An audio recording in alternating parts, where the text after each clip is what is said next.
Illinois, Saline County, Illinois, Hamilton County in south central Illinois, southeastern Franklin County in south central Illinois, northwestern Galveston County, Illinois, until 4:15 a.m.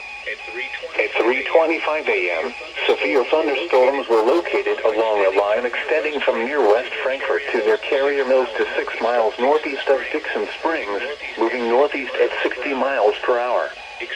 Expected hazards include 60 miles per hour wind gusts. This is a radar-indicated threat. The following impacts are expected. Expect damage to roofs, siding, and trees. Severe thunderstorms will be near Thompsonville around 3:30 a.m. Harrisburg around 3:35 a.m. El Dorado and Galatia around 3:40 a.m. McLeansboro around 3:45 a.m. Other locations in the path of these severe thunderstorms include Equality, Norris City, and Ridgeway. Repeating, a severe thunderstorm warning has been issued until 4:15 a.m. for the following counties in Illinois: Franklin, Gallatin, Hamilton, Pope, Saline, White, and Williamson.